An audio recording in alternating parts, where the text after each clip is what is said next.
Imagine feeding a target enough cyanide to wipe out a small village. And instead of dying, he just smiles, burps, and asks for another glass of wine. In 1916, a group of elite Russian politicians tried to assassinate the most dangerous man in their empire. What was supposed to be a quick, clean hit turned into the most embarrassing, chaotic, and terrifying night of their lives. You're inside the vault, and we are unlocking the wildest political cover-ups in history. Hit subscribe to join the crew, and let's head to a freezing basement in Russia.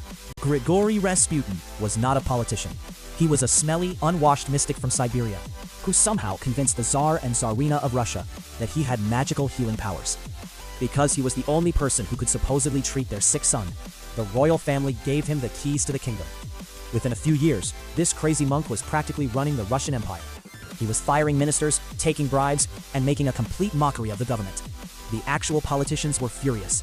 A group of wealthy nobles, led by a guy named Prince Felix Yusupov, decided the only way to save the country was to murder Rasputin. It sounded like an easy job. Spoiler alert, it was a massive disaster.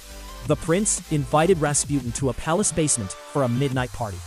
The plan was incredibly simple. They set out a plate of sweet cakes and completely loaded them with enough cyanide to kill 5 grown men. The assassins hid upstairs, while the prince watched Rasputin shove 2, then 3 poisoned cakes into his mouth. The prince held his breath, waiting for the monk to hit the floor. Instead, Rasputin just licked his fingers and asked for something to drink. Having a mild panic attack, the prince poured Rasputin a glass of wine, which was also spiked with heavy poison. Rasputin chugged it. Nothing happened. For 2 agonizing hours, the prince just sat there awkwardly, sweating through his expensive suit, listening to a heavily poisoned man talk about his life. Finally, the prince couldn't take it anymore.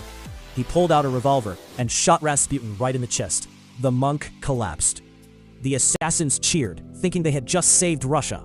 They went upstairs to celebrate. But when the prince went back down later to check the body, Rasputin's eyes snapped open. He leaped up, grabbed the prince by the throat, and ripped the shoulder off his shirt. The panicked politicians chased a bleeding, poisoned Rasputin out into the freezing, snowy courtyard. They shot him 2 more times. They beat him with a rubber dumbbell. Finally, they tied him up and threw him into the icy river.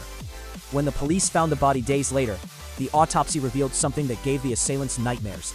He hadn't died from the massive amount of poison, the bullets, or the beating. The official cause of death was drowning. He was alive when he hit the water. The men who killed him thought they were saving the government. But just 2 months later, the Russian Revolution started. The royal family was overthrown, and the entire empire collapsed anyway. If you love deep dives into history's darkest secrets, hit like and subscribe right now.